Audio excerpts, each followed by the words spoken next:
Friends, आपका स्वागत है सिविलियन क्लासेस में। तो प्यारे बच्चों, हम लोग पढ़ रहे थे मैकेनिक्स ऑफ स्ट्रक्चर। तो प्यारे बच्चों, प्रीवियस क्लास में हम लोग पढ़े थे स्ट्रेस के बारे में कि स्ट्रेस होता क्या है, उसके क्या कॉन्सेप्ट है, और क्लासिफिकेशन ऑफ स्ट्रेस के बारे में मेनली हम लोग चर्चा किए थे, है ना।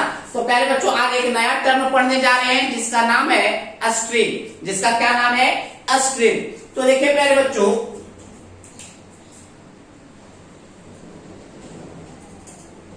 मान लेते हैं ये कोई रॉड है, कोई सर्कुलर रॉड है जिसका की लेंथ है L। जिसका लेंथ कितना है प्यारे बच्चों? L। और इसका जो डायमीटर है प्यारे बच्चों, वो हम मान लेते हैं क्या है? Small D. ये क्या मान लिए? Small D. प्यारे बच्चों, हम इस पे क्या करते हैं? एक टेंसाइल फोर्स अप्लाई करते हैं। एक टेंसाइल फोर्स अप्लाई करते हैं। टेंसाइल फोर्स P हमने अप्लाई किया। टेंसाइल फोर्स P हमने अप्लाई किया। प्यारे बच्चों, आपको पता है कि due to tensile force material का जो लेंथ होता है वो इंक्रीज होता है और उसका क्रॉस सेक्शन एरिया रिड्यूस होता है ना। तो देखिए प्यारे बच्चों, ये आपका कैसा बन जाएगा? देखिए, इसका डायमीटर घटेगा।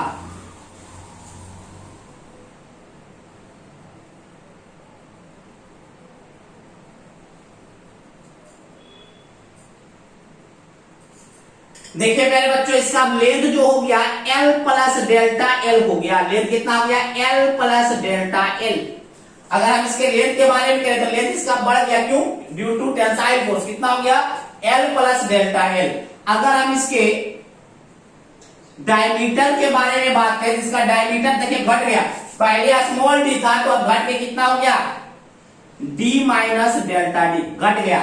बात समझ में आया? देखिए लेंथ क्या हुआ? इंक्रीज किया, L प्लस डेल्टा L हो गया, जबकि आपका डायमीटर घट गया D माइनस डेल्टा डी। अगर टेंसाइल फोर्स के जगह पे कंप्रेसिव फोर्स होता तो लेंथ घट जाता और डायमीटर बढ़ जाता। बात समझ में आया? अब देखिए प्यारे बच्चों, तो क्या होता है स्ट्रेन? स्ट्रेन होता है चेंज इन डायमेंशन बटे original dimension. Change in dimension क्या हो सकता है प्यारे बच्चों? देखिए डेल्टा L चेंज कितना हुआ? लॉन्गिट्यूडनल डायरेक्शन में कितना चेंज हुआ? Delta L। और ओरिजिनल डायमेंशन कितना था लेंथ में? L। तो डेल्टा L बाई L आपका क्या कहलाएगा? स्ट्रेन कहलाता है। अगर हमको बात करें लैटरल डायमेंशन में, तो लैटरल डायमेंशन में चेंज कितना हुआ? डेल्टा D का। पहले D था, अब घट के कितना हो गया? D minus delta D। तो चेंज कितना हुआ? Delta D। तो आपका चेंज इन डायमेंशन कितना हुआ? Delta D। और ओरिजिनल डायमेंशन क्या था? D। तो चेंज इन डायमेंशन बटे ओरिजिनल डायमेंशन क्या कहलाता है? स्ट्रेन कहलाता है। तो देखिए प्यारे बच्चों, हमने क्या लिखा स्ट्रेन का definition? When we apply deforming force, जब किसी मटेरियल के ऊपर कोई डिफॉर्मिंग फोर्स अप्लाई करते हैं, the shape of the body changes, तो जो बॉडी होता है, जो मटेरियल होता है, उस मटेरियल का शेप चेंज हो जाता है। And body is said to be strain, और बॉडी क्या कहा जाता है? कि स्ट्रेन हो गया। लेंथ बढ़ गया मतलब लेंथ बढ़ गया, घट गया मतलब स्ट्रेन हो गया। नेक्स्ट स्ट्रेन के बारे में बात करते हैं। It is the ratio of change in dimension to original dimension. बात समझ में आया? स्ट्रेन क्या होता है? Ratio of change in dimension बटे ओरिजिनल डायमेंशन। अगर हम लॉन्गिट्यूडनल स्ट्रेन के बारे में आगे बात करेंगे, तीन तरह का स्ट्रेन होगा: longitudinal strain, lateral strain and volumetric strain. तो लॉन्गिट्यूडनल स्ट्रेन में क्या होगा? चेंज इन लॉन्गिट्यूडनल लेंथ बटे ओरिजिनल लेंथ। बात समझ में? आगे हम देखेंगे। तो सिंपल अब स्ट्रेन का मतलब क्या समझते हैं? चेंज इन डायमेंशन बटे ओरिजिनल डायमेंशन। अगर ऊपर भी लेंथ होगा, नीचे भी लेंथ होगा, ऊपर डायमीटर होगा तो नीचे भी डायमीटर होगा, तो डायमीटर का यूनिट कट जाएगा और इप्सिलॉन का जो वैल्यू हो जाएगा यूनिट लेस हो जाएगा। इसीलिए याद रखिएगा, स्ट्रेन जो होता है यूनिट लेस क्वांटिटी होता है, इसका कोई यूनिट नहीं होता है। अगर यूनिट नहीं होता तो उसका कोई डायमेंशन भी नहीं होगा, तो it is dimension less quantity. बात समझ में आया? फिर से सुनिए, अगर हम किसी मटेरियल पे डिफॉर्मिंग फोर्स अप्लाई करते हैं तो वह उस मटेरियल का शेप चेंज होता है, और शेप चेंज अब हो जाता है तो हम कहते हैं वो स्ट्रेन्ड पोजीशन में, मतलब स्ट्रेनिंग हो रहा है ना। अब देखिए, अब हम क्या बोले? स्ट्रेन जो होता है एक रेशियो होता है चेंज इन डायमेंशन बटे ओरिजिनल डायमेंशन। वह डायमेंशन आप लॉन्गिट्यूडनल डायरेक्शन में भी ले सकते हैं, लेटरल डायरेक्शन में भी ले सकते हैं। तो जब हम टाइप्स ऑफ स्ट्रेन के बारे में बात करेंगे तो आपको लॉन्गिट्यूडनल और लेटरल को अलग अलग करेंगे।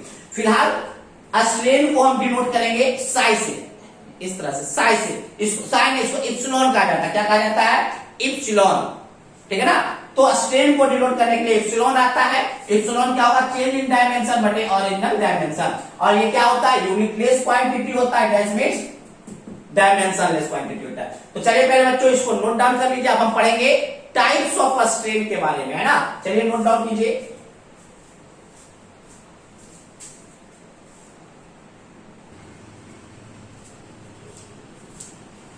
तो पहले बच्चों हम लोग पढ़ेंगे टाइप्स ऑफ स्ट्रेन। ये लिखाया जाएगा ना, क्लासिफिकेशन ऑफ स्ट्रेन लिखाया जाएगा ना, कोई बात नहीं। अब हम लोग पढ़ेंगे टाइप्स ऑफ स्ट्रेन। पहले बच्चों टाइप्स ऑफ स्ट्रेन तीन प्रकार के मेनली होता है, longitudinal strain, lateral strain and volumetric strain, ठीक है ना।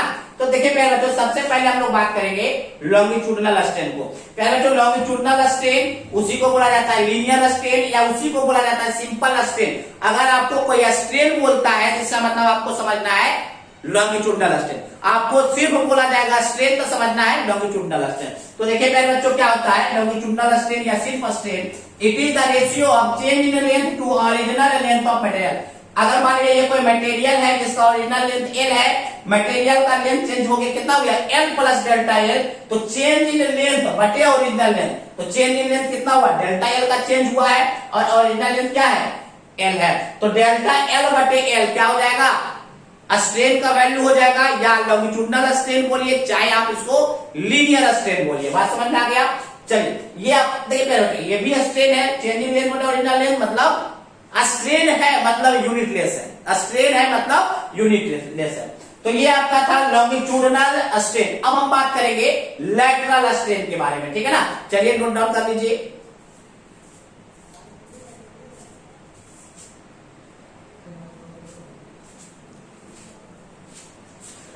तो पहले बच्चों हम लोग देख रहे थे लेटरल स्ट्रेन के बारे में। देखिए लेटरल स्ट्रेन क्या होता है? Change in lateral dimension to change in lateral dimension बटे ओरिजिनल लेटरल डायमेंशन आपका क्या कहलाता है? लेटरल स्ट्रेन कहलाता है ना। तो देखिए it is the ratio of change in lateral dimension to original lateral dimension क्या कहलाता है? लेटरल स्ट्रेन कहलाता है। जैसे पहले बच्चों हम बात करेंगे सर्कुलर बार का। अगर कोई सर्कुलर रॉड है तो इसका लेंथ एल है और डायमीटर डी है, लेंथ एल है और डायमीटर डी है। इस पे कोई टेंसाइल फोर्स लग रहा है पी, तो पहले जो टेंसाइल फोर्स के कारण लेंथ बढ़ेगा और डायमीटर घटेगा। तो देखिए लैटरल क्या होता है? लैटरल डायमेंशन का मतलब होता है लॉन्गिट्यूडनल के परपेंडिकुलर, लॉन्गिट्यूडनल के परपेंडिकुलर।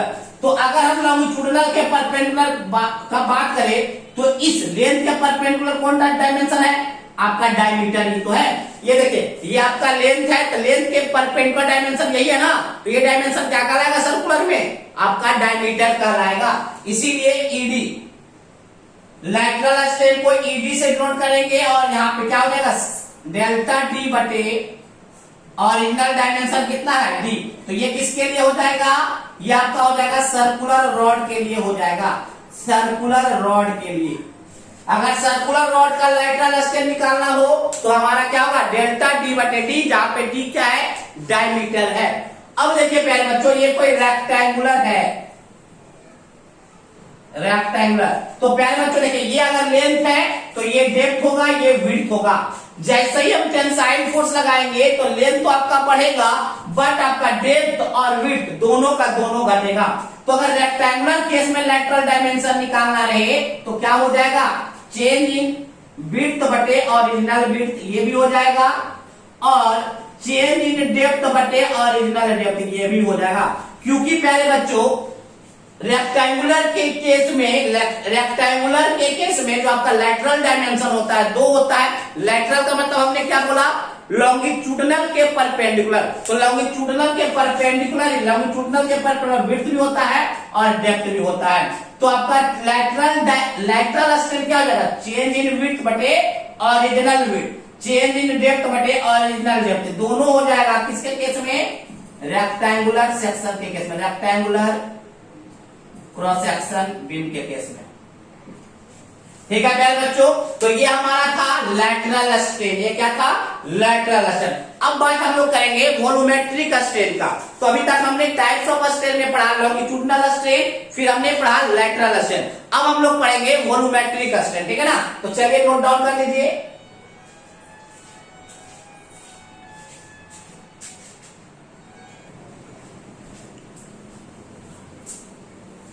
पहले बच्चों हम लोग बात करेंगे वॉल्यूमेट्रिक स्ट्रेन का। तो हम बोलेंगे it is the ratio of change in volume of material to the original volume of material. Volumetric strain क्या होगा पहले बच्चों? Change in volume of material बटे ओरिजिनल वॉल्यूम ऑफ मटेरियल का जो रेशियो होगा वही कहलाता है वॉल्यूमेट्रिक स्ट्रेन। वॉल्यूमेट्रिक स्ट्रेन को डिनोट किया जाता है एप्सिलॉन वी, और होगा क्या? चेंज इन वॉल्यूम बटे ओरिजिनल वॉल्यूम। अब देखिए पहले बच्चों, मान लीजिए ये कोई मटेरियल्स है,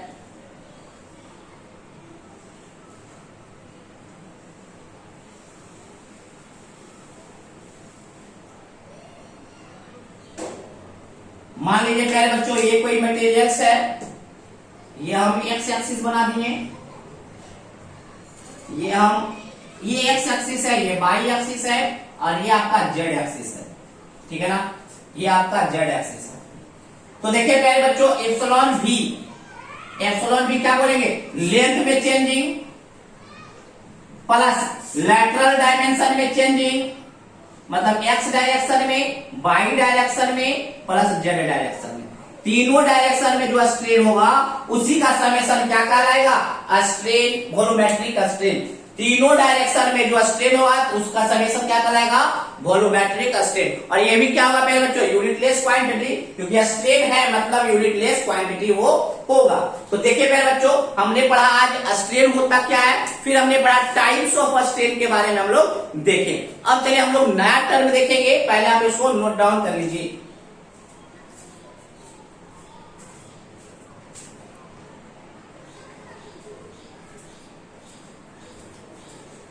तो पहले बच्चों हम लोग देखेंगे हुक्स लॉ, है ना? हुक्स लॉ होता क्या है? तो देखिए हुक्स लॉ क्या बोला? According to Hooke's law stress is directly proportional to the strain up to proportional limit. That means प्यारे बच्चों ये बोल रहा है कि स्ट्रेस जो होगा वो डायरेक्टली प्रोपोर्शनल होगा स्ट्रेन के। प्यारे बच्चों जो स्ट्रेस होता है उसको सिग्मा से डिनोट करते हैं और स्ट्रेन को एप्सिलॉन को से डिनोट करते हैं। अब प्यारे बच्चों अब देखिए इस प्रोपोर्शनलिटी कोएफिशिएंट को हटाने के लिए कोएफिशिएंट लाएंगे जिसका नाम है मॉडुलस ऑफ इलास्टिसिटी। यहां पे ई क्या है प्यारे बच्चों? Where E equal to modulus of elasticity.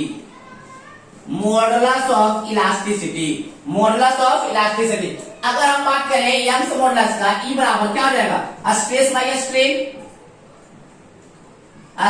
By strain होगा प्यारे बच्चों। अब देखिए स्ट्रेस का यूनिट क्या होता है? न्यूटन पर मिलीमीटर या न्यूटन पर मीटर स्क्वायर। स्ट्रेन का कोई यूनिट क्या होता है? इसका मतलब मॉडुलस ऑफ इलास्टिसिटी का प्यारे बच्चों वही यूनिट होगा जो कि स्ट्रेस का होगा। तो हम बोलेंगे unit of modulus of elasticity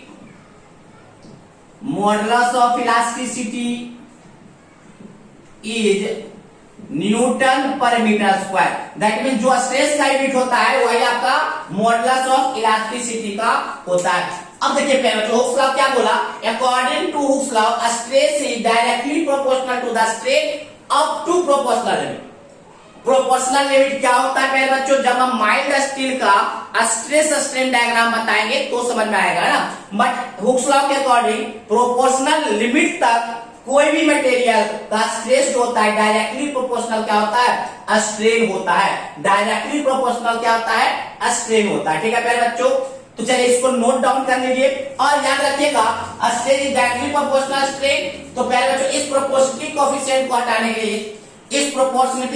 हटाने के लिए हम एक कांस्टेंट लाते हैं जिसका नाम है मॉडुलस ऑफ इलास्टिसिटी। तो मॉडुलस ऑफ इलास्टिसिटी क्या हो जाएगा? स्ट्रेस बाय स्ट्रेन तो यूनिटलेस होता है। तो यंग्स मॉडुलस का, या इसको यंग्स मॉडुलस भी कहते हैं प्यारे बच्चों।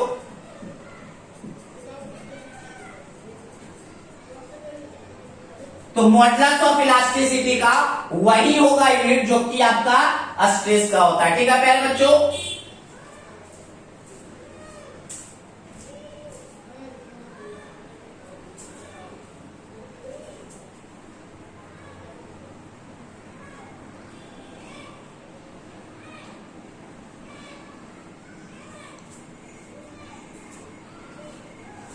यहां तक क्लियर है?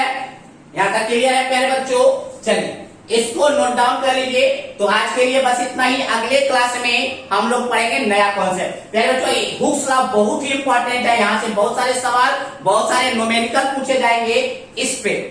Stress is directly proportional to the strain. यहाँ पे स्ट्रेन बोल रहे, दैट मीन्स लॉन्गिट्यूडनल स्ट्रेन के बारे में बात किया जा रहा है। तो अकॉर्डिंग टू हुक्स लॉ क्या कहता है? Stress is directly proportional to strain.